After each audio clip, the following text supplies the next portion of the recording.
A Super Bowl champion. The Green Bay Packers have won the Super Bowl. The Packers' all-time leading scorer. A game winner for Mason Crosby. It's time for the Mason Crosby Show with Mitch Nellis on the Wisconsin Sports Radio Network. Powered by the Potawatomi Sportsbook and on the free Odyssey app. Good afternoon. Welcome in High Noon here on the Mason Crosby Show. My name is Mitch Nellis, a.k.a. Thunder. It's a wonderful Friday outside. Inside, it's me, and it is the one. It is the only. It is. Yeah, I'm working on it. It is the all-time leader in scoring in Green Bay Packers history, and it is maybe preseason, but it's still game day. It is game day. It is game day. He is Mason Crosby. It's game day. I'm here for it. Yeah. Yeah. I'm excited. And what do you wear? Is that a Thunder Chicken on your shirt? I did not. You know what? I have not ordered the Thunder Chicken shirt Thunder yet. Chicken. This is the Rockin' Robin.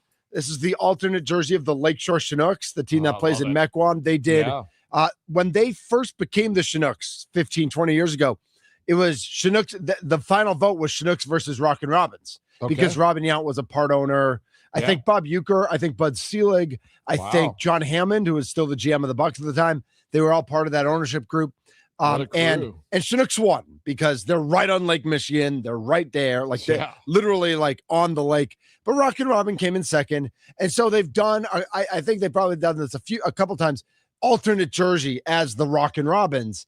And I was there the night they did, and I loved the shirt. I was actually doing some part-time work for the team at the time. So I think I got this one for free. I could see you be the Robin mascot. I could see. So I wasn't in you. I was on the field, so I was doing like the Dizzy Bat Challenge and the minnow race. Like I was on the mic in between innings, narrating the T-shirt toss, just shooting shirts up into the crowd. Yeah, exactly. So yeah, that was How you doing, bud? Doing all right. How's your Friday? What's your hat? What are you rocking? This is dad season. Is that a dad season? Okay. Broken clubs. I mean, I guess, is that a Callaway club? Oh, was that too? Oh, not too soon. Right on time. Hey, I saw Good Goods CEO kind of chirp back. And I saw that. Which I don't know how I feel. I mean, in a way, it's like, he's like, y'all kind of approved and gave us this script and like did this stuff. So, and now we're the fall guys. So, I mean, they're literally trying to save their livelihood. Right. Golf Galaxy, Dick's Sporting Goods. They've already Target, canceled everything. Yep. Everything dropped their stuff. It's like, we'll see what happens. Yeah. I saw that as well. What is this? That's not Wrigley. Oh. So what we got today, Mitch? It's Friday. Let's a little wild card Friday, game day Friday. Do we avoid the elephant in the room? Do we embrace the elephant in the room? True. I mean, how many elephants are there?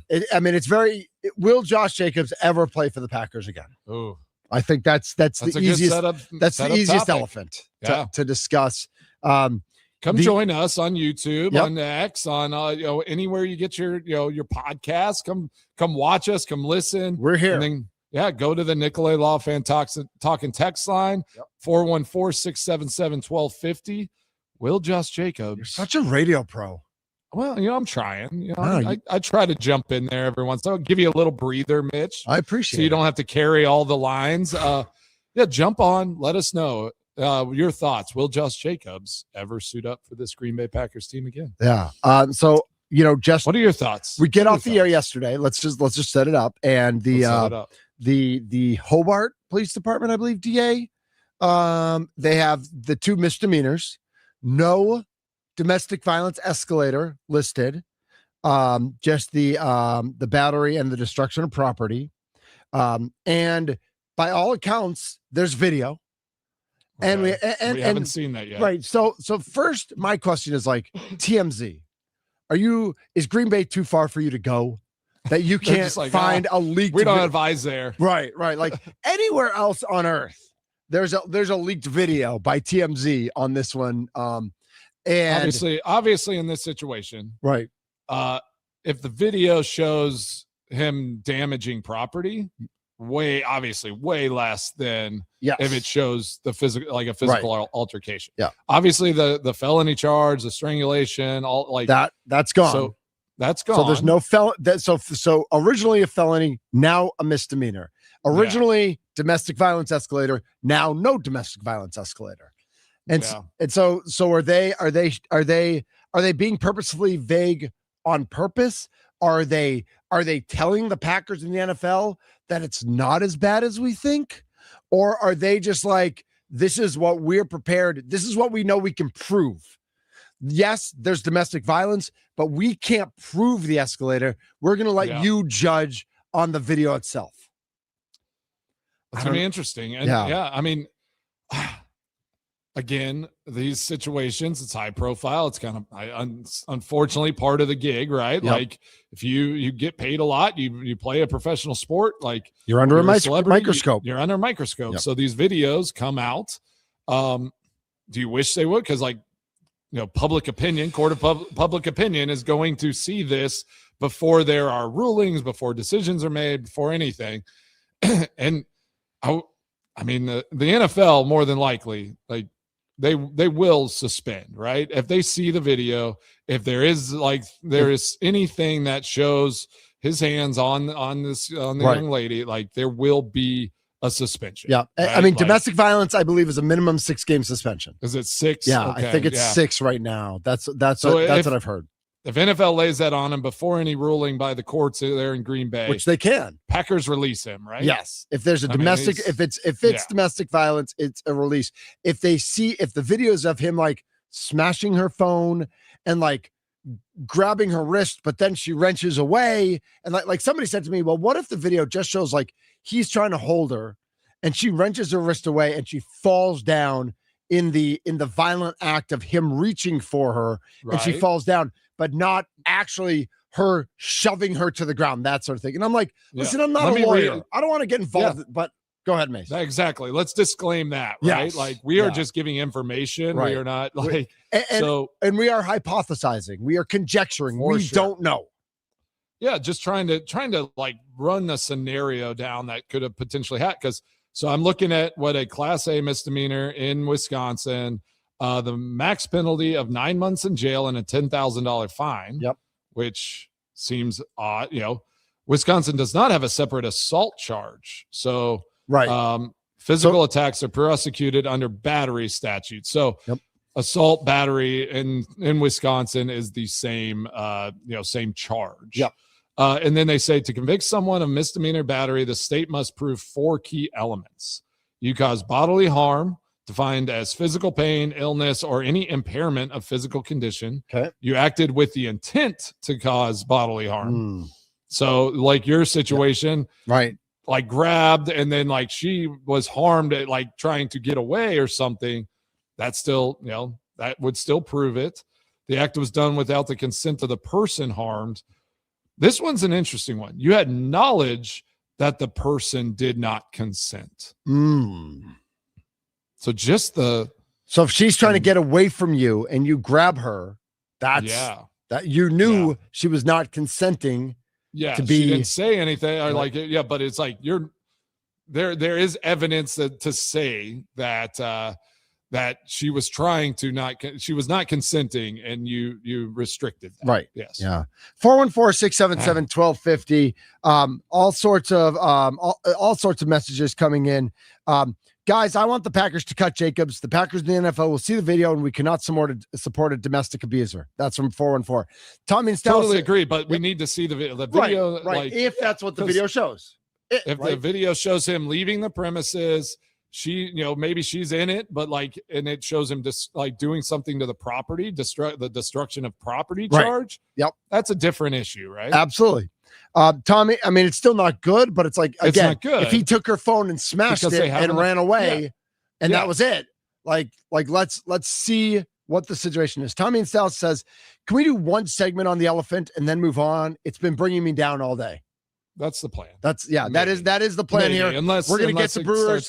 I've got some really good sound from Jacob Mizorowski. I want to play his interview from last night. He's so smart beyond his years. We'll get to that.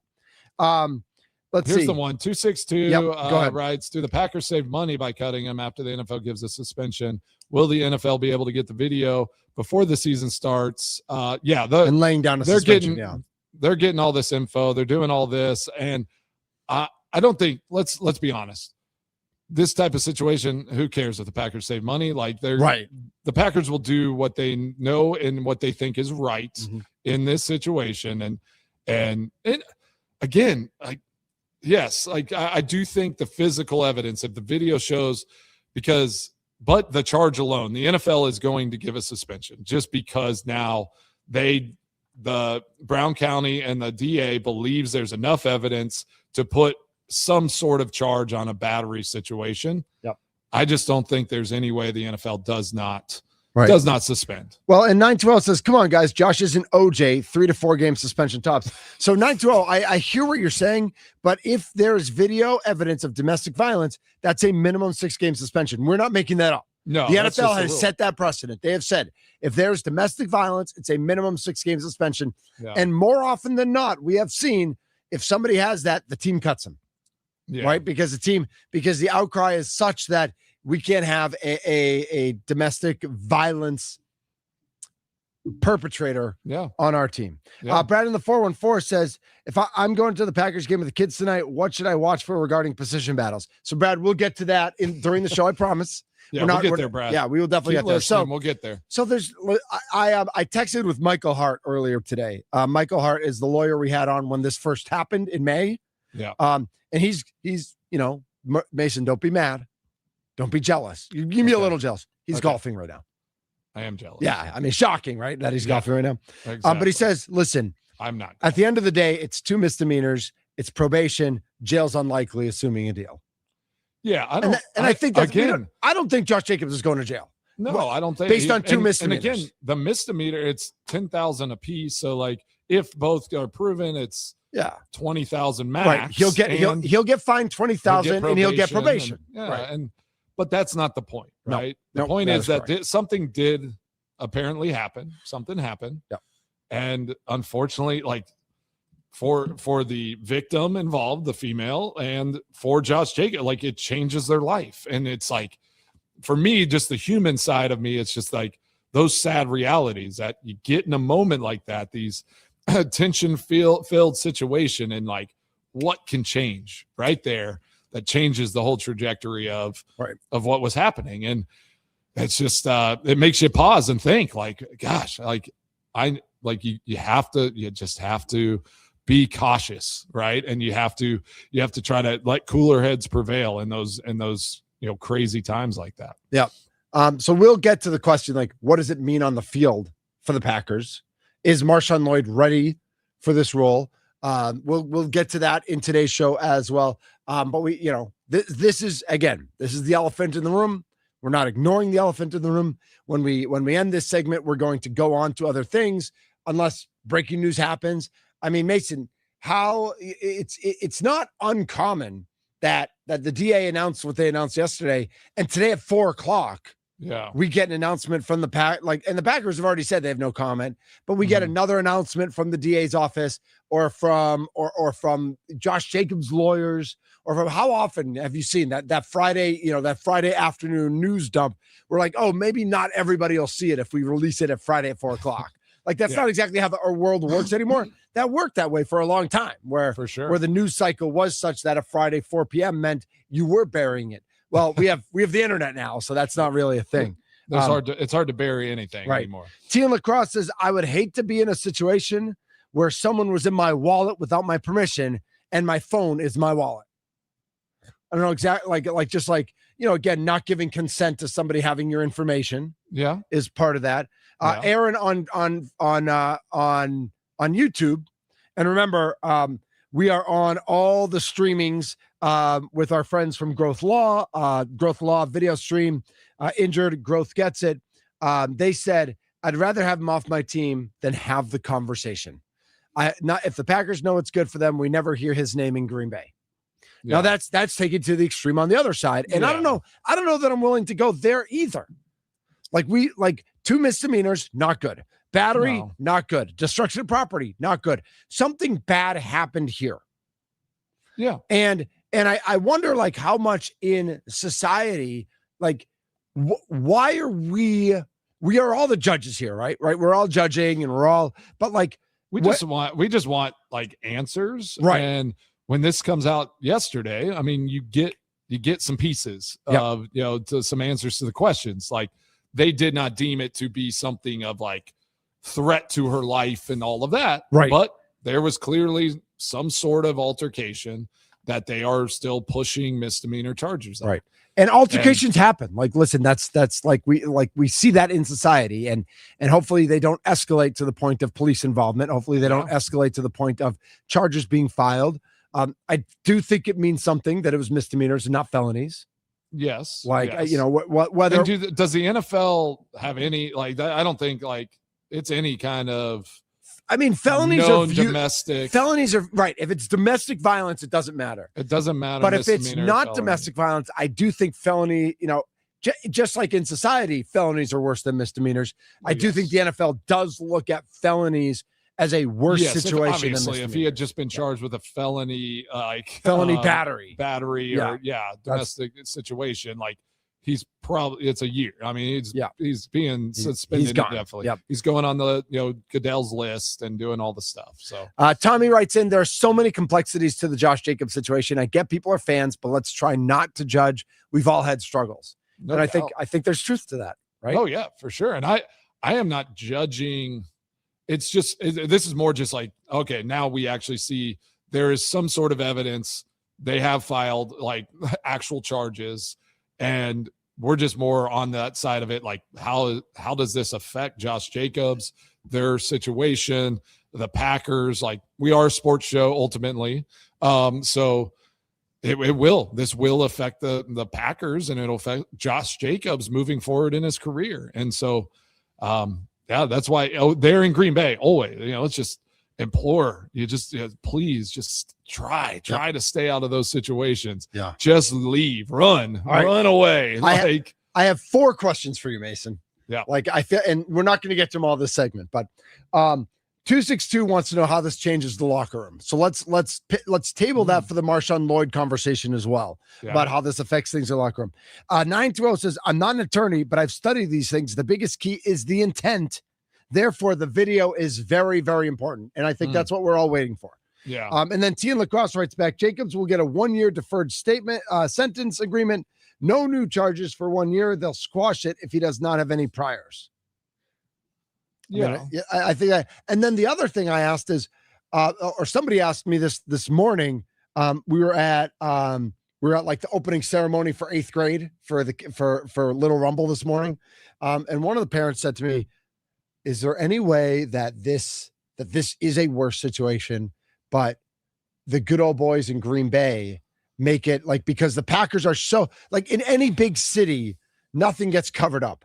But in Green Bay, people even in Milwaukee, but especially in Chicago or in LA or in New York, people feel like things can get buried in Green Bay because it's still a small town at its core. It is a small town. Everyone the Packers know what's going on. Right. Like they have ears and eyes, and the DA, they have they have lawyer, like they know everybody's talking. Everybody, like they're trying not to, but like people will know what's going on. Yep. I think the Packers are, and to their credit, like they are so above board, like they want to teach and like try to help their guys be, stand up and good citizens and do the right things and all of that. I find it hard to believe that they would try to like, step into a space like that. Yeah. Like that just in this day and age, like maybe back before social media, back before like where it was like, hey, guy, like, is this worth it to go through this whole thing? Which I don't know if that's right. It's not right, but prior to like there, you hear stories about Favre and that group of guys, like, all sorts of stuff. The stuff they did, if they did it today with social media, they did it in Green Bay. They did it in Milwaukee too. Yeah, I mean, I remember seeing them been able to play in the league. Yep. Yeah. Like stuff was going down. Man, people have really good first of all, so I just want to say this. Like, I want to thank everyone for their thoughtfulness regarding this topic, because this is not an easy topic.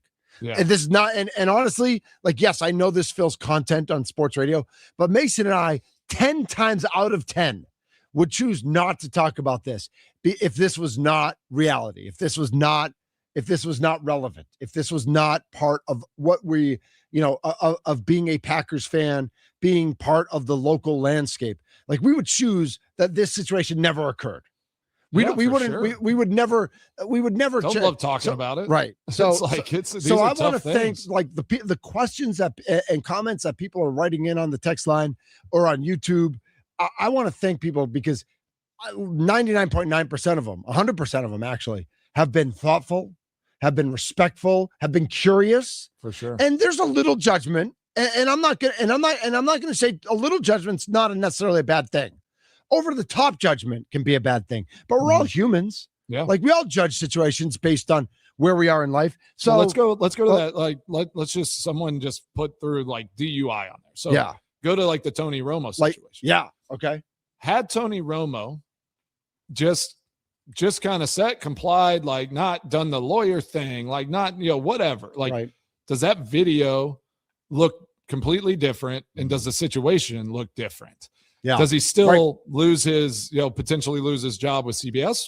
Actually, probably because they just probably have a zero tolerance policy. Right. And they were looking to get they were looking to get away from him internally also. Okay. Yeah. So, but you're right. Like, could he have made it look better for himself? Yeah. He probably could have. Yeah. So these types of situations, like, again, but I don't know. These things are so nuanced and tricky, and they affect the people involved. They're going to affect the team. They're going to affect, potentially, wins and loss. Like, there are a lot of things, and we're not saying one thing. Like, obviously the victim and like the situation matters the most. Yes. Like that other stuff is on the side. Yeah. Some questions. Are Jacob's charges worse than the guy from Detroit who got cut and then Seattle picked up? No, Arnold's are way worse. He's got like 8 felonies. Yeah. Jacobs has 2 misdemeanors. Way worse. Somebody says, does 262, does anything change if the video shows the girl attacking him and he's fending her off? Sure. I think the video is going to tell us way more than the report. Like in any case, if I get in a fight with somebody and I attack them, and they beat the crap out of me, and I press charges, and somebody has video of me attacking them first, that's going to change the than just the fact that I press charges against somebody who beat the crap out of me, right? That's sure it is. So is it still like it might change opinions, but at the same time, like, if they have said video, if they have a video and they put these misdemeanor battery, obviously that's potentially, who knows? I don't know what happened, but if it is that, maybe that's why it went from felony intent to like for him to do harm and more, he's way bigger and they just deemed it like over a line, right? Yeah. Like, he was attacked. She went that way. We're just speculating. Right. But like, that's the kind of stuff that can happen here. Again, I don't know if it would matter for the NFL. Right. That's true. If there's any evidence that he hit her, that he used his strength to do that, that's just how it goes right now. And that's how it's always going to go. Real quick, Mason, what do Sal Frelick, Rainbow Sherbet, and Banana Ball have in common? Tommy in Bayview hates all. Yes, we can't, however, judge how horrible Banana Ball is, says Tommy. And on that note, let's go to break, and we're going to talk about what we are looking for tonight. And I think that has changed a little bit in the last 24 hours. What we need to see from somebody like Pierre Strong or Chris Brooks or Marshawn Lloyd, if he even plays tonight. Like, is he now the 1A starter in some people's minds? And so he doesn't even play tonight. We don't know what that's going to look like, but we're going to talk about that. So what are we looking for on the field for our Green Bay Packers tonight? We're going to talk about that when we come back. We've got Jacob Mizorowski's sound to play. We got to keep talking. the courts in Texas they've weighed in now on the college football. Texas Tech again has like come through and like changed the ruling. I mean, I love it. Is it the same judge there? Just if it was shaking things up, that'd be amazing. If it was like shaking just up a the world. rogue judge, just making every decision, just gone crazy. That'd be amazing. He's Mason Crosby. I'm Mitch Nellis, aka Thunder. We are the Mason Crosby Show. Yes, sir.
Addie the baddie.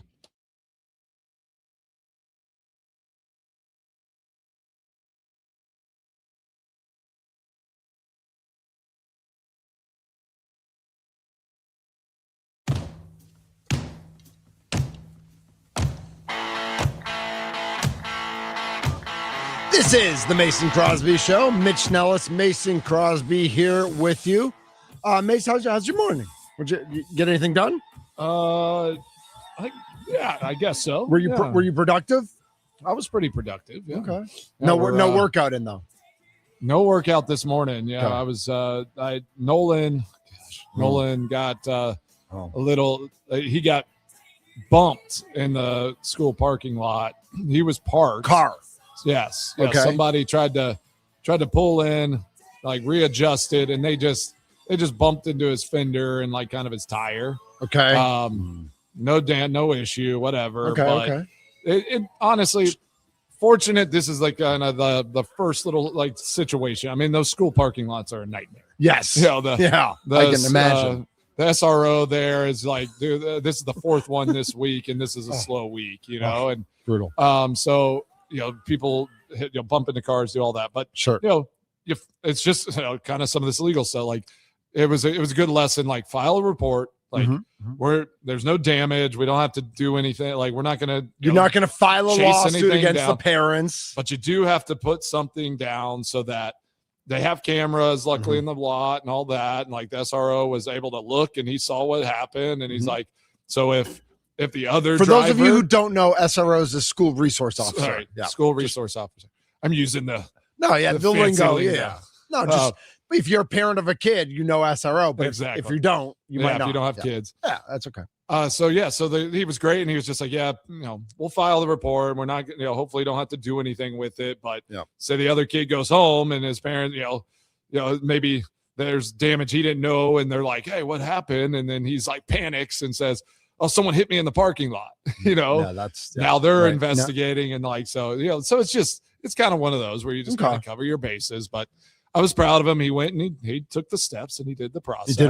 He followed. He did what he was supposed to do. Yeah, exactly. All right, good. Well, tell him we all hope learning he's lessons. Okay. Yeah. Yeah. Oh, he's fine. All right, good.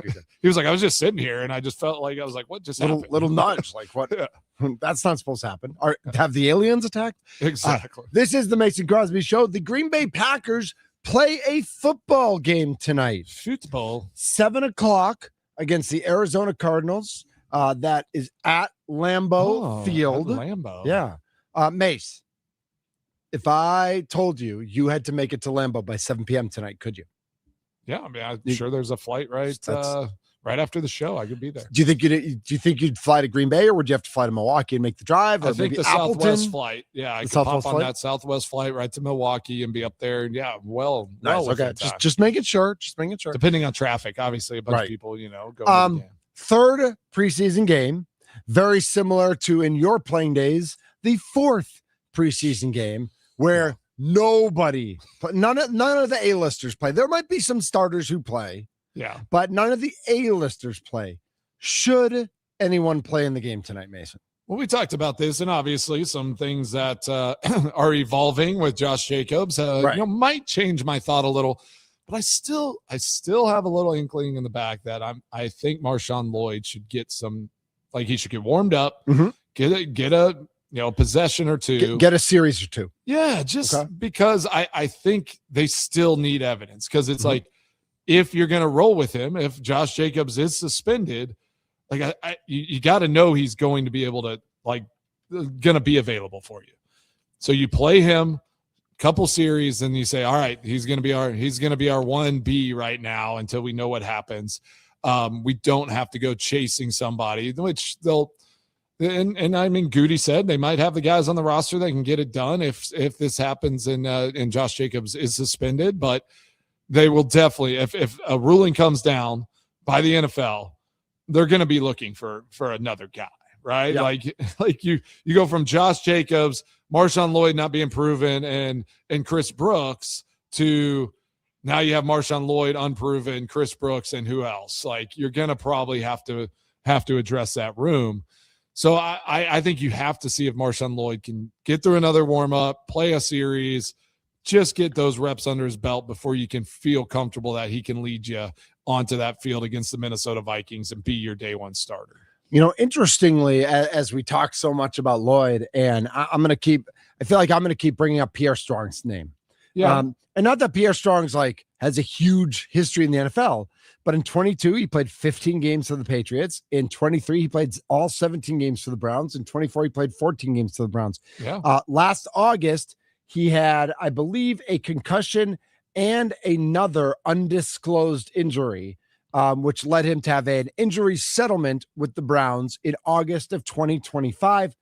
In September of 2025, last season, the Packers signed him, and he spent the entire season on the practice squad. He did have 3 game day elevations, which is the maximum number. He played against Arizona in October, Minnesota in November, and against the Denver Broncos in December. But he was a healthy scratch or stayed on the sideline. He did not play one official regular season snap, even though he was active for 3 games last year.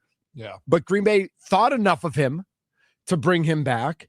He's ran pretty well in the preseason. I mean, he never was a starter or anything like that, but for New England in 24, he ran 10 times for 100 yards. Well, look at this. Yeah. He ran for 291 in 23. He ran for 108 yards in 24. He's run for 500 yards in his career. His career number, a 5-yard average. 5 yard per carry. Per touch, which is really, really good. So maybe if he's healthy and he could be a viable option. Yeah, he could be a guy. Yeah. And I think so as we look at this, Mason, and we're all hopeful that Marshawn Lloyd is the guy, that he can handle it. Yeah. But we're also a little hesitant about that. Yeah. I don't know if we're all on the same page. I don't think Marshawn Lloyd is an every down back. Right. I don't either. So I don't either. He was going to be that, that kind of alternate change of pace to Josh Jacobs. So is it Chris Brooks and Marshawn Lloyd kind of go, or is it Pierre Strong? Because Pierre Strong looks to be more of that Josh Jacobs-esque type back. Yeah, 5'11", and built, strong. Yeah. So then you're kind of putting Marshawn Lloyd in first 2 downs, and then you bring in Pierre Strong or Chris Brooks on 3rd down. So I don't love Chris Brooks. Okay. I think he's a great blocker. Right, great blocker, he's a good blocker. And a decent pass catcher. Yeah. But I think even in the first 2 preseason games, which granted, I haven't sat down and watched and analyzed to see how he hit his holes and how the offensive line blocked and all those sorts of things, because I don't know ball the way other people know ball, and I admit that. You haven't Dusty Evely'd it. Right, I haven't Dusty Evely'd it. I haven't all 22'd it or anything like that. But every time I've seen Chris Brooks get the ball, it's just been kind of Okay. I don't feel like he hits hard, and I don't feel like that's his strength. He is a blocker and he is a decent pass catcher, and they're going to need somebody to carry the ball, because I don't think Marshawn Lloyd is that great at that either. I think, like you said, he's a change of pace guy. He's great for 10 carries a game, maybe, but I don't think he's 20 carries a game. So I'm worried, so is Pierre Strong going to carry the ball 10 times a game for the Packers?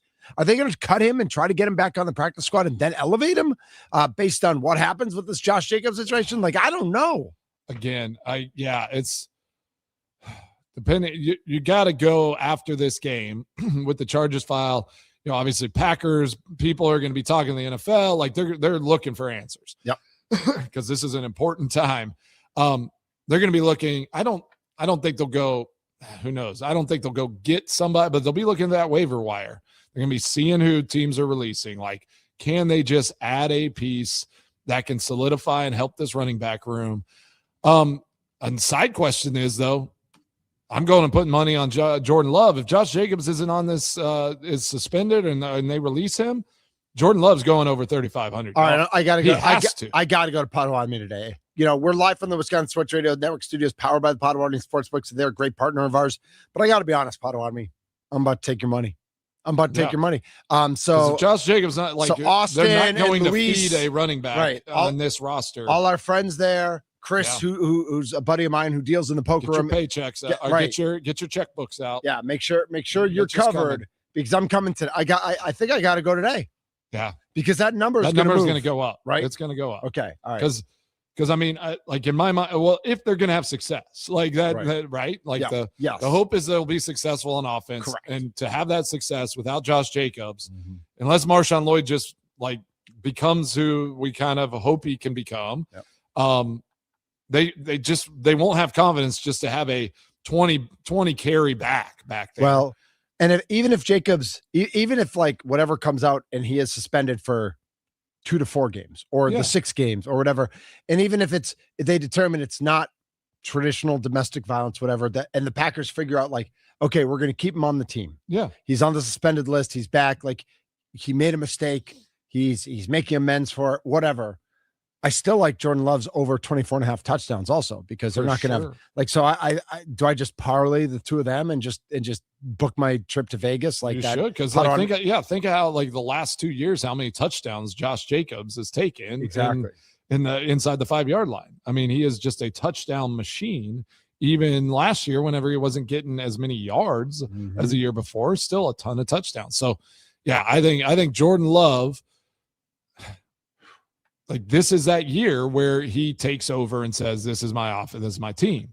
Even I think I've said it all along, even if Josh Jacobs, yes, isn't suspended or has 2 games or 4 games and he's still going to be on this roster, like Jordan Love, this is his year. This is his time to take over and get into that perennial 4,000-yard club. Like I'm getting over 25 touchdowns, 30 touchdowns a year, and getting into that conversation of a top 5 elite quarterback. All right. If he doesn't take that jump, then it's like, he's a great quarterback, but maybe is he just not going to be that guy? So bringing it back to tonight, Mason, do you ever get caught up in like, oh, well, Colin McCord looks like great in the preseason. Maybe he should be the number 2 instead of Tyrod Taylor, or like Tyrod Taylor is the number 2, right? Tyrod Taylor's the number 2. Right. Okay. Yes. All right. Yeah. Just same page. Not going to waste a lot of breath on that one, but I think doesn't mean McCord isn't good. Like McCord is developing really quick and really fast, and he looks good, and that's great. But yes, I think you're going to hope you release him. No one's going to grab him, and he'll be on your practice squad, and you keep developing him. And then he's your number 2 next year. He'll be the number 2 moving forward is the goal, I think, with a guy like that. Stuff changes, it always moves, but that would be how I'm developing McCord to be my backup moving forward. Nice. Yeah, I think you and I are on the same page with I think that young one. Receivers have a lot to prove tonight. Yeah. Sturdivant and Shepard and Naylor and yep. Obviously, I can't believe I can even name those. I can't believe I can even name those guys. You're crushing it, man. Look how deep you've got. Yeah, you're so deep into this Packers roster right now. Right. I think those guys are gonna, you'll be able to see and separate and decide like who might make this team or who you're going to keep on, like try to get back on practice squad. Like a lot of those answers get to answer tonight. Yep. Who is a more viable option on special teams? Like, do we want this guy over him? Do not play Marshawn Lloyd on special teams tonight. Oh, do not play Brandon Cisse on special teams tonight. If Cisse sees that field tonight, I'll be pretty upset. Agreed. Especially getting banged up in Denver. Yep. Yeah. Don't let him touch the field tonight. I'm with you. All right, we'll wrap things up in this first hour. Plenty more to get to in the second hour. We are going to play some Jacob Mizorowski sound. He had a great performance last night. So did Chris Sale for Atlanta. We're going to talk a little bit about the Braves and the Dodgers and about Mizorowski's still the strong favorite to win Cy Young, but Chris Sale roared a little bit last night. He roared, but it was just like All right, it's like my little dog behind my lab. The lab barks, and then she gets behind him and barks. Like it's more of that. Like you heard it, but it wasn't. Yeah, it was just a little dog barking behind the big dog. And we have a Marshawn Lloyd question on the talking text line. We'll get to that as well. So much more to get to here on the Mason Crosby Show. Yes, sir.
It's the final countdown to the final preseason game of the year, Mason Crosby. Oh, yeah. Let's go. Final countdown to high noon in Albuquerque, New Mexico. Yep.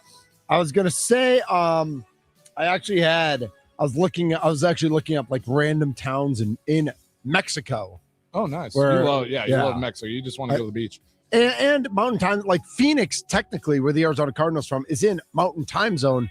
They just don't switch their clock. So right now it's Pacific time. Yeah, exactly. In Arizona, even though they are technically in the mountain time zone. Yeah, it just changes every once in a while. Yeah, very confusing to the rest of us. We were What do you talking got, about Mace? running backs. Yeah. So I kind of looked at all the stats for the three guys behind Josh Jacobs. Yeah. I did not realize Pierre Strong ran a 4.37. Yeah. Dude is The question is, does he still run that? I don't know. You know, after a couple injuries and done that before. Like yeah. even if he's running at a 4.4 or 4.5, like That's still good. one of the faster guys. And again, we had a question about about why is Marshawn Lloyd and why is he a change of pace back? Why is he a change of pace 5'9", 220? Because he runs a 4.4. Right. Like He's the so dude fast. is electric, big play. Like and right now he has never proven he can stay healthy and carry that load. Correct. So you kind of have to use him in that regard, right? Mm-hmm. He is a big playmaker. He can be explosive and electric. But I looked at these three guys. Chris Brooks a little bit taller, like big guy, not as fast, good blocker, maybe short yardage guy. And then if Pierre Strong still has a burst, and you got those three could carry it. They have unique qualities that could carry this thing, but I would still kick the tires if Josh Jacobs is not available on just another piece that really like solidifies this running back room. Yeah, and we joked around that like, oh, James Conner is in Wisconsin right now. Now he's 31 and he's coming off an injury, and so I don't know that he's the answer, but it's like it's easy to joke. That Goody on Sunday on cutdown day, obviously he's got a big job to get his cuts in, but he's going to be watching that waiver wire like a hawk. Yeah. To see what other players around the league. That's a busy one. Yeah. And to see. Does Josh Sweat even get on a plane back to Arizona? I hope not. What if he just like is like standing like on the Packers sideline like tonight? Oh, snap. Doesn't dress and then what if first half he's got his Arizona jersey on and then at halftime he takes off his Arizona jersey and he's got a Packers jersey on underneath. You want people to watch preseason tonight. That's what you do. Exactly. That's how you sell tickets. That's how you get people to watch. That would be absolutely unbelievable. The Milwaukee Brewers are home for a 3-game set against the Texas Rangers before they take on the Cubs. We'll look at yesterday's win against the Mets, what Miz had to say. Another win for the Miz. Let's go. He's dominant. He is. Even when he's not dominant, he's dominant. How did we lose a game to the Mets? That's a great question. This is the Mason Crosby Show.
A Super Bowl champion. The Green Bay Packers have won the Super Bowl. The Packers' all-time leading scorer. A game winner for Mason Crosby. It's time for the Mason Crosby Show with Mitch Nellis on the Wisconsin Sports Radio Network. Powered by the Potawatomi Sportsbook and on the free Odyssey app. What do you think about when I do all those interjections there, Mace? I thought it was part of the deal. Yeah, that was the intro to the show. That was the recording. Yeah, I thought you were just dancing. I didn't know that was you. Nice. That was Rockin' Robin. That's right. That's right. This is the Mason Crosby Show. What it is, what it do. Welcome into hour number 2 here on the Mason Crosby Show. High noon in El Paso, Texas. Ooh. Did you know that little sliver of Texas is that? Yeah. You ever been to El Paso? I've been there. Yeah, I've been there a few times. Anything? My dad went to UTEP for a couple of years. Okay, all right.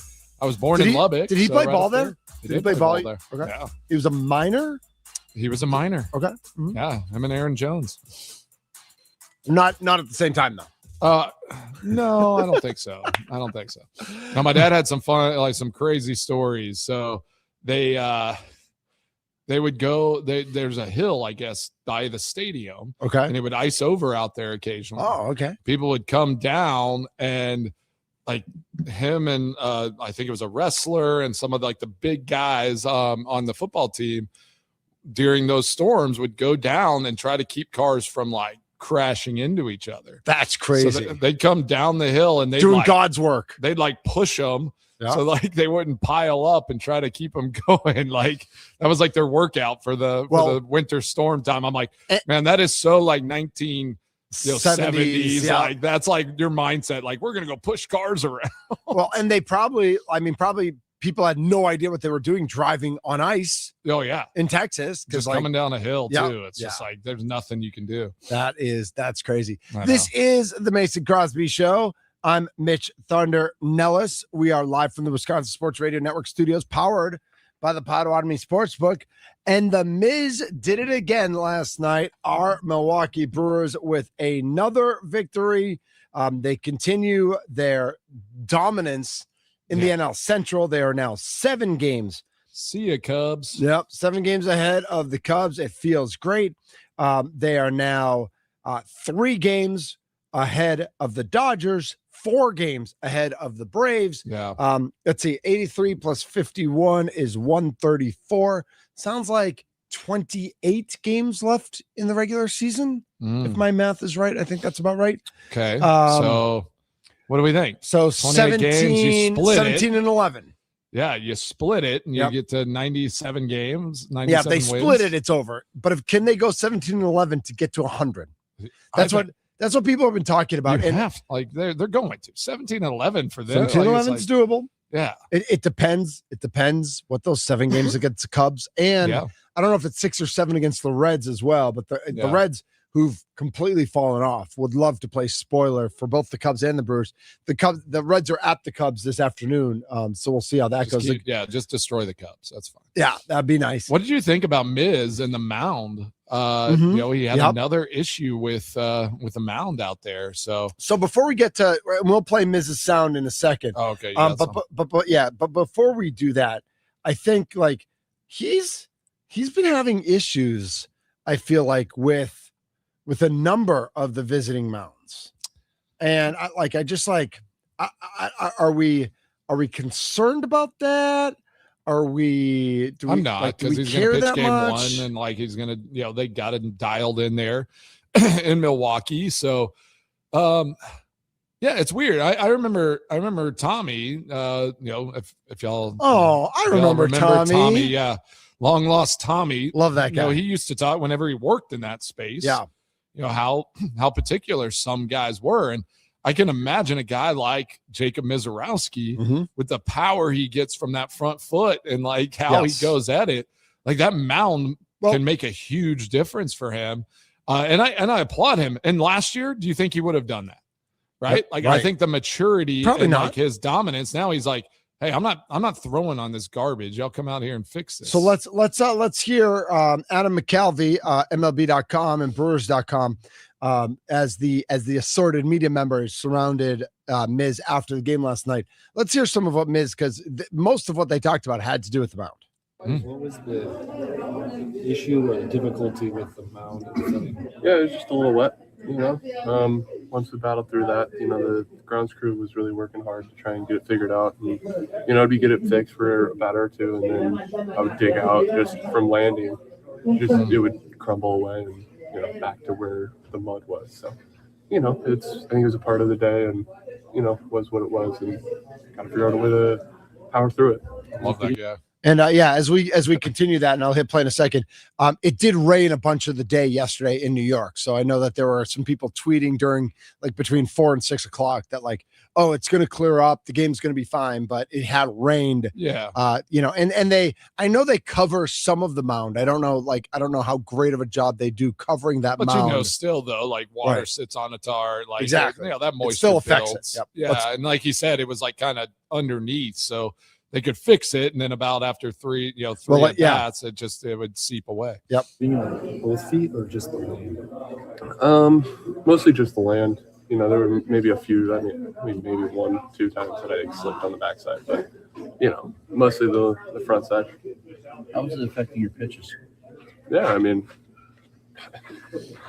I think that's a big factor of, you know, not being able to control the front side. You know, there's no wall to hit, and so, you know, you kind of are throwing with all arm.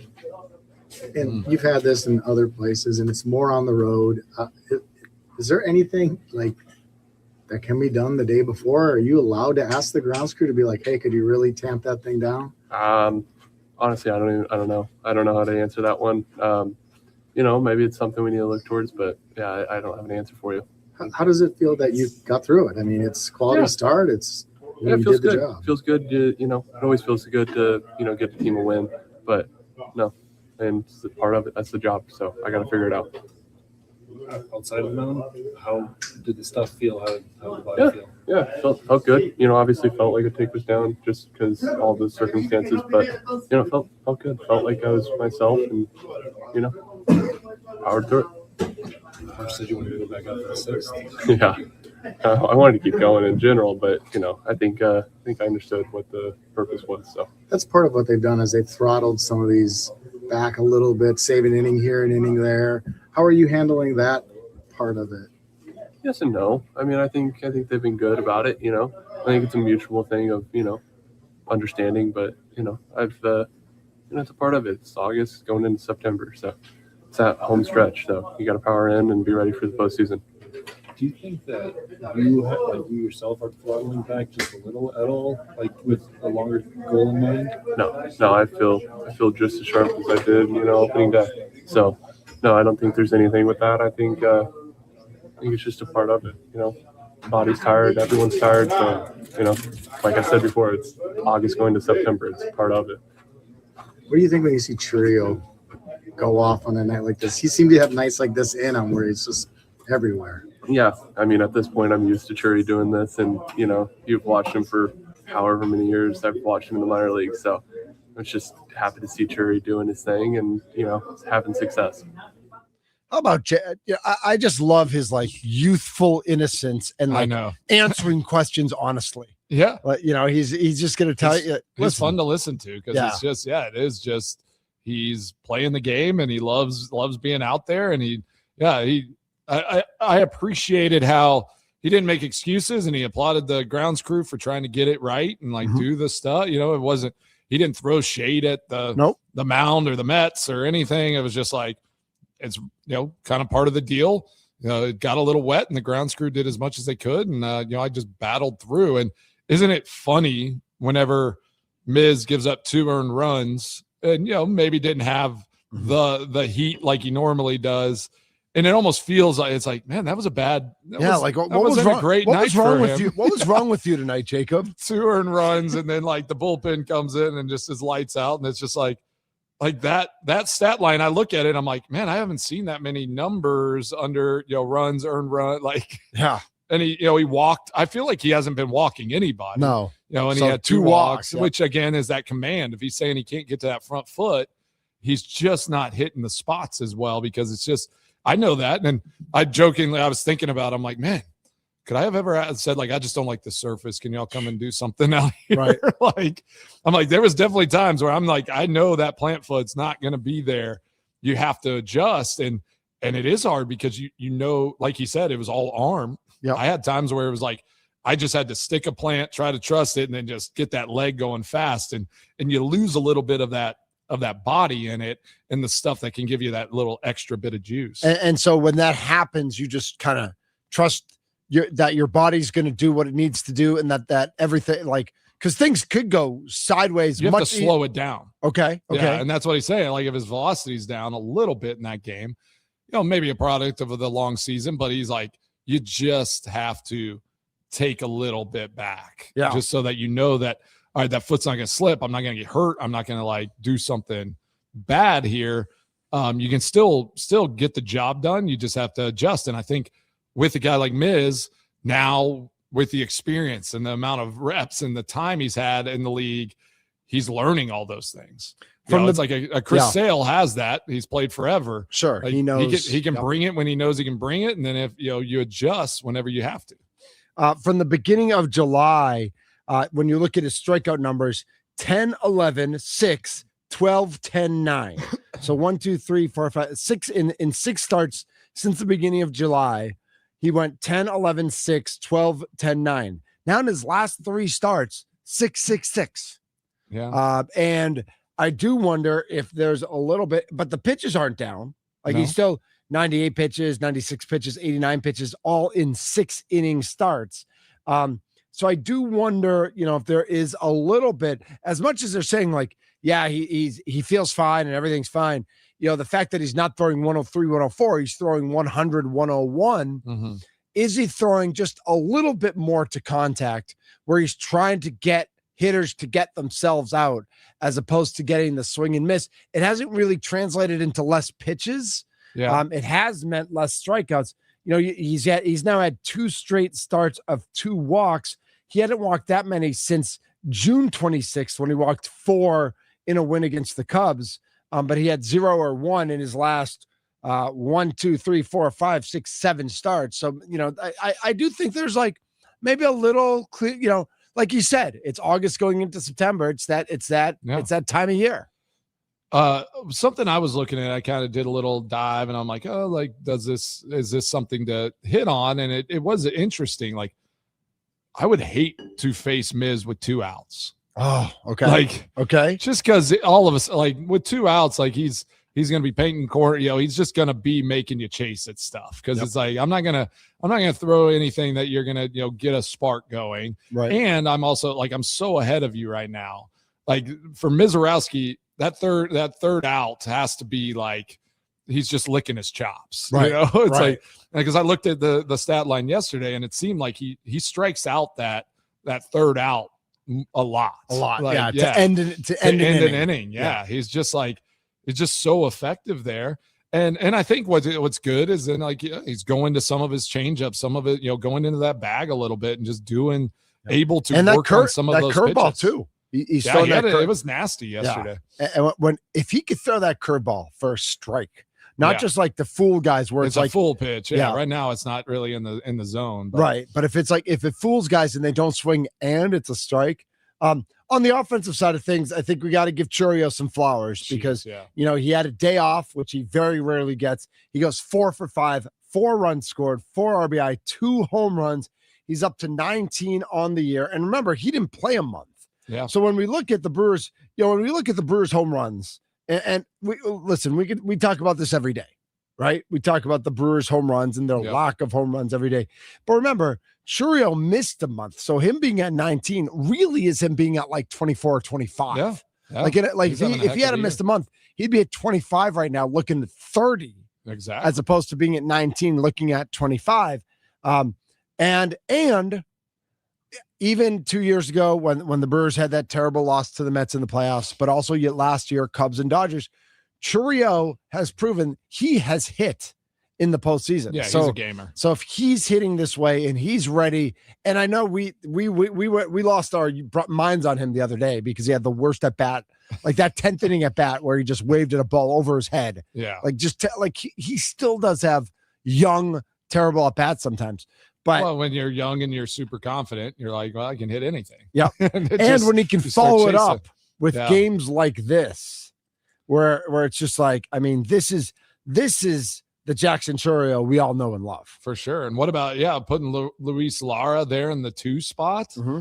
I mean, that has to show some confidence from Pat Murphy that he's bumped him up into that spot. I don't know. This team's exciting. Something I wanted to talk about in this segment was, which I know is one of your favorite things, if the playoffs were to happen. Sure. Today. Yep. Love that. But also, I hadn't looked in a little while, so I looked at the odds for the World Series winner. Okay. Yep. Well, Dodgers plus 170. Right. I was going to say, who the favorite is. I know. Right. I have Yankees ahead of the Brewers, which plus 750. I mean, the Yankees aren't even in first place in their division. Do you know who's climbed the charge? Boston Red Sox are like 5th on this at plus 1,400, but they were irrelevant for the first half of the season. They were horrible. They were terrible. Their record the last 70 games is insane. Let me throw something wild out. And I know Dodgers playoffs, postseason, and they are a different animal, but are the Dodgers kind of bad right now? Are they just kind of bad? Kind of. Yeah. They're not bad. They're not. No, you can never say they're. They lost. Team. They lost in Atlanta 4-3, 6-5, 1-0. Yeah, they're battling. They lost 3 1-run games. Are they just not they're not clicking in all cylinders? People figuring them out just a little bit. No, I don't. But again, think that. Regular season. Right. I hate baseball is so different. If the Dodgers were an NFL team and they're playing like they're playing right now, I wouldn't fear them going into the postseason. Right. But in baseball, it's such a different animal. So Tuesday night, they lose 4-3 in Atlanta, and it was Tyler Glasnow's first game back after being activated from the 60-day injured list. So he's not even trying to win that game. What was he hurt with? Do they just who cares? Injuries? Yeah. But he's literally just trying to get back into shape to get ready for October. Yeah. He doesn't care if he wins that game or loses. All right. Then they lose 6-5 on a walk-off hit where they had Rory Sasaki start, and Sasaki then got put as a blister and got put on the injured list. He only pitched 3 1/3, again, giving up 4 runs, but he's not starting in the playoffs. Rory Sasaki is not in their starting 5 for the playoffs. And then last night, Yamamoto loses a 1-0 game. Yeah. So they're wasn't it first pitch home run? First pitch home run to Madison's Drake Baldwin, the all-star catcher for the Rays. So Mason, at the end of the day, the Dodgers don't care about this at all. The Dodgers could not care less that now maybe they don't love that they got swept by the Braves and gives the Braves some false sense of confidence that if they match up in the playoffs, the Braves can do some damage there. Because right now that would be the Braves are in the 3-6 matchup. So if they won, they'd be playing at the Dodgers. Yep. So that would be the matchup, but the Dodgers don't care at all. All they care about is October. They don't care. Tyler Glasnow doesn't care if he wins or loses that game. They don't care how Rory Sasaki. They care if Rory Sasaki can get that blister healed so he can be in the bullpen because he was so good out of the bullpen last October. And Yamamoto gives up 1 hit. Yeah, it's a home run, and they lose the game. And they're and the Dodgers will say, if we face Chris Sale every single game the rest of the year, we might be in trouble. But guess what? We're not facing Chris Sale, who's the second best pitcher in the National League right now, second best odds to win the Cy Young after Jacob Mizorowski. So we might look at it as are they not clicking on all cylinders? Are they struggling a little bit? And they are everything is all systems go. We don't care. We are totally fine. They ramp up better than any team for sure. But I do look okay, fast forward, Brewers, Dodgers, NLCS, Brewers in the season as the top team. Brewers home field last year. Home field, yeah. Are you favoring the Brewers? Nope. Game 1. Nope. Game 1, you're putting Brewers will be the favorite. Yamamoto at Mizorowski.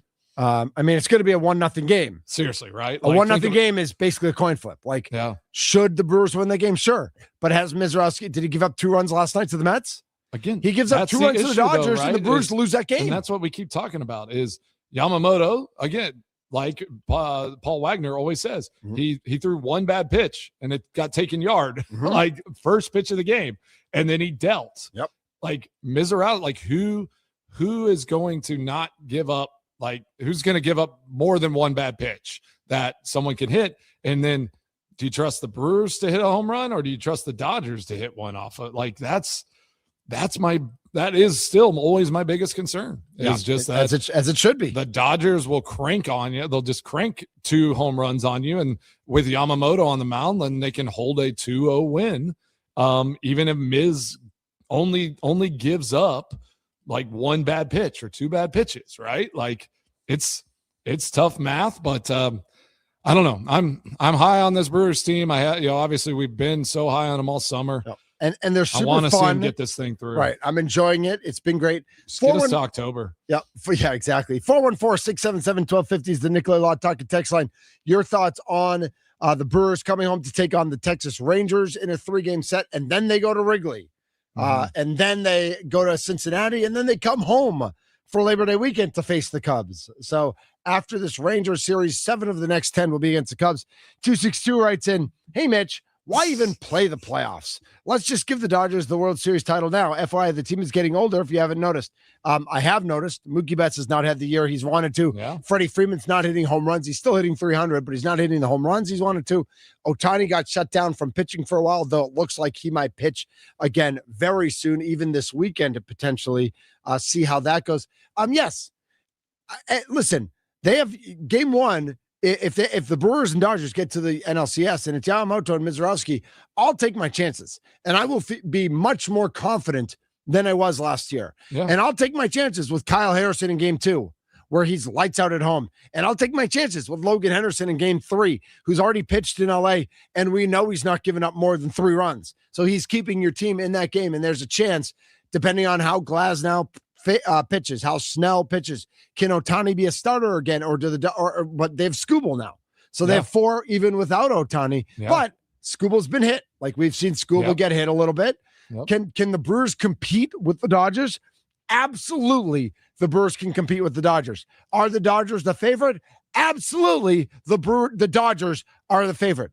Both of those things are true, and as a Brewers fan, I'll take my chances, and I'll be cheering for them. And I hope they can beat the best to be the best, right? That's right. Yeah. To be the man, woo! You got to beat the man. There it is. And hey, until proven otherwise, like Dodgers are still the reigning World Series champ, like the MLB champs. So absolutely. The Brewers, their task is to knock them off their pedestal and go and take it from them. Yep. They're not going to give it to you. They're not going to lie down. They're not, just because, they're a little old in the tooth. They maybe, again, they're a little off, like a little different this year. They still have 80 plus wins. Like they're still going to be like they're going to be the the one for like best or second best team in the NL. So like they are really good, but you want to beat those teams. That's how you go and win World Series. The Brewers or the Dodgers are winning the World Series. Like that, in my mind, is set. So I'm here for it. Real quick, Skubal's pitching in Detroit tonight. Ooh, do you think that they can't be mad? Like the fan? Do you think they? I don't think. No, I think standing O. What do you think? The fans? Do you think they boo their own team for getting rid of them? I think they're upset with their own team, but I think they also realized they weren't going anywhere this year either. My thought more is like, man, how sweet is it if like the Tigers just like put one on him? If that 7-run first inning, if they just like crush him. For it. Yeah. I'm here for chaos whenever it comes to baseball. Exactly. All right. We got plenty more to get to. We got to get to the Texas court ruling about the college rules. We got a little bit more, of course, about the Packers tonight, because the Packers are playing tonight. And we'll let you know who's pitching tonight for the Brewers and the Rangers. And the Cubs are actually underway. Cubs playing an afternoon game against the Reds. I thought you were going to say they're underwear. Thunderwear. No, Thunderwear. We did a promotion one year with Jockey, which is based here in Wisconsin, of course. Nice. And we did at Summerfest, and it was like from the Jockey underwear broadcast, remote broadcast studios. And I was like, you mean Thunderwear? I should. They told me they were going to be. I don't know. Yeah. He's Mason Crosby. I'm Mitch Nellis, a.k.a. Thunder. We are the Mason Crosby Show.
is.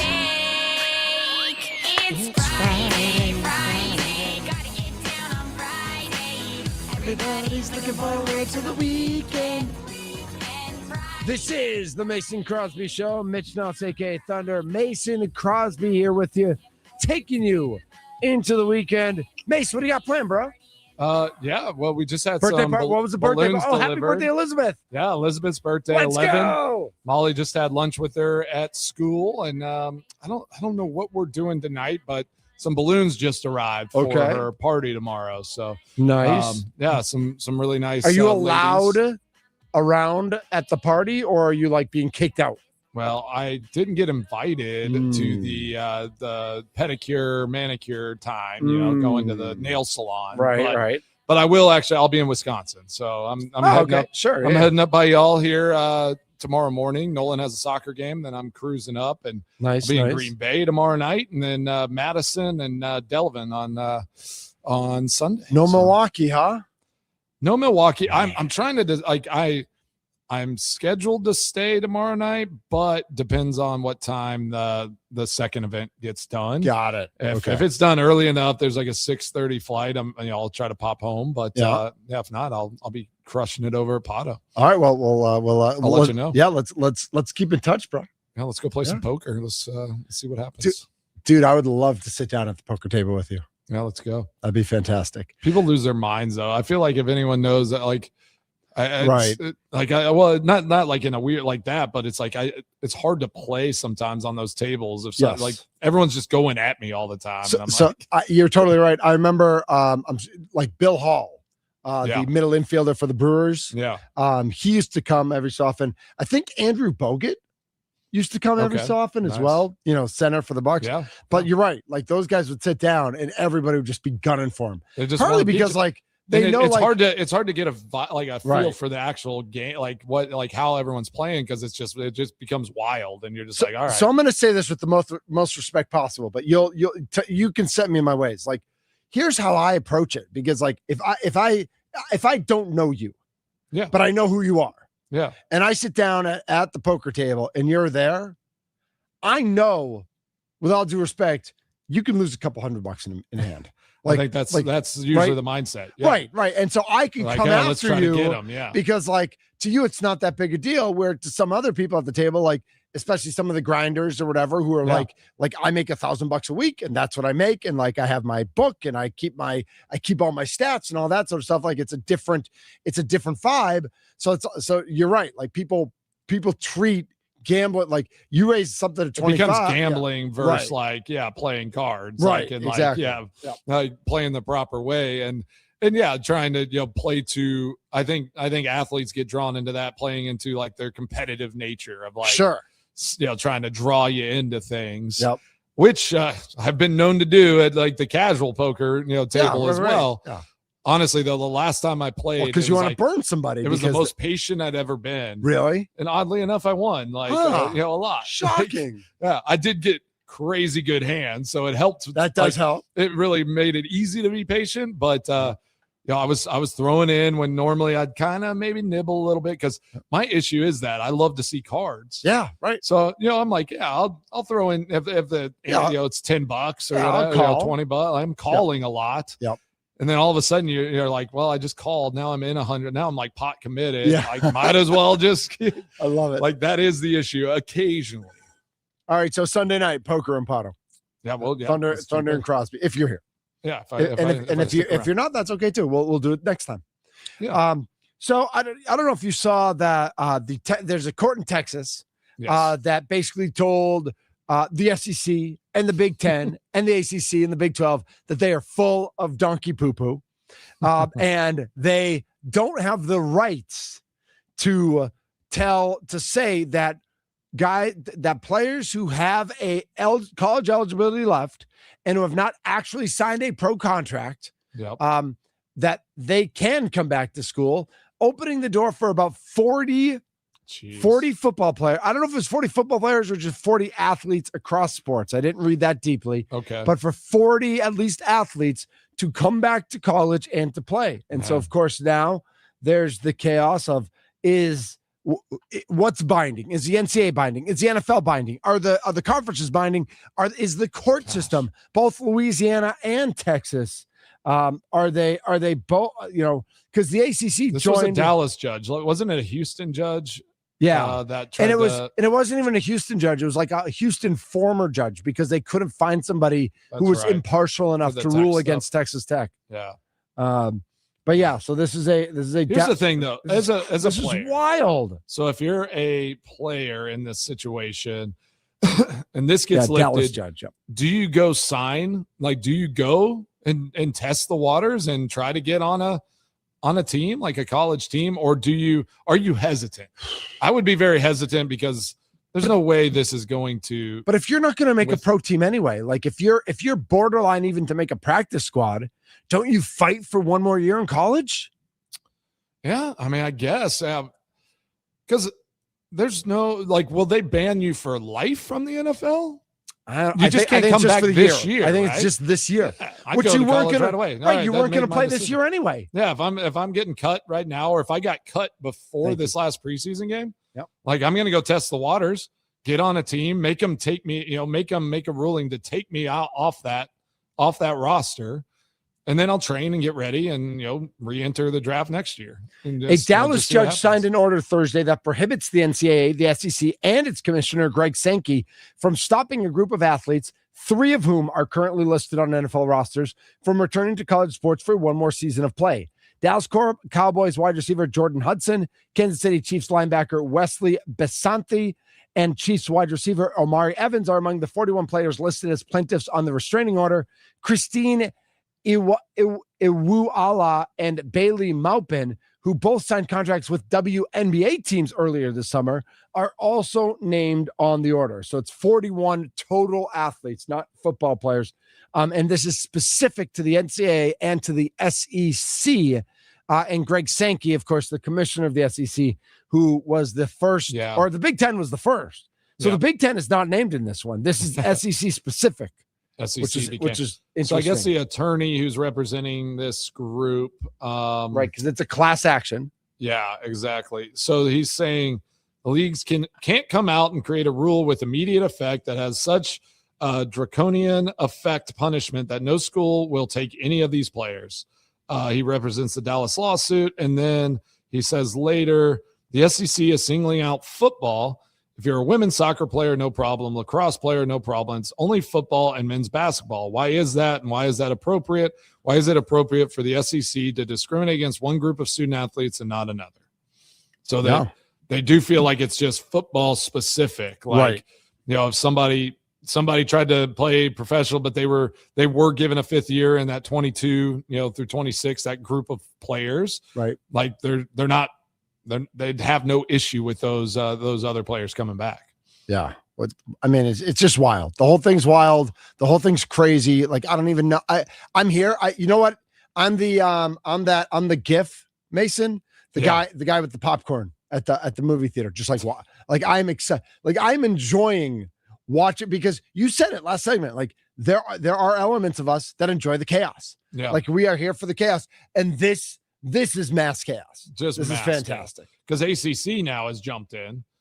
Like, what if like SEC and Big Ten were like we don't need you. Like, ACC, do whatever you want. Like, don't jump into our party here. Yep. Like, we don't need you here. I don't know if you saw Doug Gottlieb's tweet from earlier today. We conclude Hell Week. Doug Gottlieb, of course, the coach of UW Green Bay. Yes. We conclude Hell Week with our Lambeau run. Thank you to the Packers for allowing us to run the steps of the greatest football stadium in America. Mason, how many times did you run the steps at Lambeau Field? Way less than I did at Folsom Field in Colorado. Okay. No. Was that part of training in Colorado? Yes, and it wasn't necessarily part of training. And in Green Bay, like, that was never like, okay, off-season program, we're running the stadium. Right. But I had done it a few times just in, just for fun. How many times did you do it in college? College, hundreds of times. I mean, I remember 6 a.m. workouts. You know what they had us do? They have us carry a teammate like on your back up the steps. Yeah, crazy. I slipped one time. Really? It was middle of winter. I mean, we're talking like, February. There's ice and snow all over the stadium. I slipped on a little spot. My knee hit the corner of the bleacher and actually punctured a hole on my left side, like underneath my kneecap. Yeah. It was crazy. That's I'm like, not okay. What are we doing? Yeah, we'd have to. Was Joel Klatt on your back? It was John Torp. No, it was the punter. Because kickers stick together. I know, Kicker. Did you play with Nick Folk? I did. Oh, with Nick Folk? No, I mean, I don't think we ever played against each other. He was at Arizona. Okay, because AI says that you briefly shared the specialist room early on. No. AI's stupid. AI's stupid. It's the worst. Nick Holtz, who is now he was the offensive coordinator for the Titans. Okay. And now is with the Raiders. He was my holder for 4 years. So, oh, really? Yeah, he's been a coach now for a long time. Number 54 through 90, Mace. Okay. As they're getting ready for the game tonight, like what's going through I mean, now granted, like you never really went, you had years where you were like 1,000% on the roster, but you probably had a couple of years where you were fighting, like you were on the roster, but you couldn't like totally show up and you're working. Yeah. Right. But 54 through 90, like it's 1:42 p.m. The game's at 7 tonight. Cut days on Sunday. Take us through those emotions right now. Okay. Game's at 7. If you're a young guy, you're itching to get over there. You're probably going to get over there, dude, pretty soon. I mean, I would think, no later than 3:00, like get over there, go through a routine. It's almost like a practice day and then a game. Like you go and you do, I'd probably jump in the hot tub, get a nice shot, like just kind of get acclimated back like into the facility and like start feeling the buzz of the day going. Maybe get a little rest, go lay in one of the nice chairs that they have. And then at about 4 o'clock or so, you start prepping for the game, right? And like you're like, all right, now I'm getting stretched, now I'm getting warm, I'm starting to do things, I'm walking the field, I'm getting all my pregame stuff going. And I do think that is, everyone has it from college. They've like developed it over time, but once you get in the NFL, like that is part of being a pro. It's like doing all those little things, and you almost you figure out over time like what you like doing, what works, the timing, and all of those things. Yep. Because you never want to be rushed. There is a little bit where you never want to actually be preparing for too long. So you got to find that threshold there, right? And so I think that's what these guys, they're just like figuring out all those little nuances and not getting. For me, it was like I couldn't get up and ready for the game too early, because it's like if I'm like raring to go at 5 o'clock. Now you got 2 hours before you even kick off. Right. And you're like, what are you doing with yourself? Just build this thing up, walk the field, do all the stuff. So, but it's exciting. It's exciting. What about the 22-year-old who knows he's not making the team? Oh, there's going to be guys that are, they're out there running here in like, an hour and a half. Like they're going and they're doing too much. They're doing all these things. They're just, and some of them, like if you're realistic, you're like, I'm probably not going to be here. I'm going to enjoy this moment, right? You get to be in Lambeau Field. Like I will say that, like those guys, like they're competitors. They've made it to this point. But if you're, just be a little realistic. Don't lose sight of the moment that you will get to play on a professional football field. You get to play in Lambeau Field, in a game that means a lot to you. Love that. And so I do hate that. Like preseason, we say, oh, these are meaningless games. They're pointless. They don't count. Not to those guys. They're not. For so many guys trying to make a roster for the first time or just stay in a place, these games mean so much. So let's just remember that these games do mean a lot to a lot of people. And so let's go out and support them. Let's let's show them what Lambeau Field's about. Let's get them some Go Pack Goes. Let's do the waves. Let's do the roll out the barrel, like bang on the drum all day. Yeah, let's give them the juice and just let them, even if we're sending them off, like they're trying out, they're trying to get on practice squad for the Packers, on another team, another practice squad. Like this is their last and final attempt in the NFL preseason to show out for this team or another team. And it's exciting. And it's, but then it's a hard next couple days. Yeah. So enjoy this one. That's right. We will wrap up the show and the week when we come back with Mason's extra points right here on the Mason Crosby Show. Can't believe it's Friday. Friday.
What's on Mason Crosby's mind today? Now I'm thinking. It's time for Extra Points, powered by the Potawatomi Sportsbook on the Mason Crosby Show with Mitch Nellis.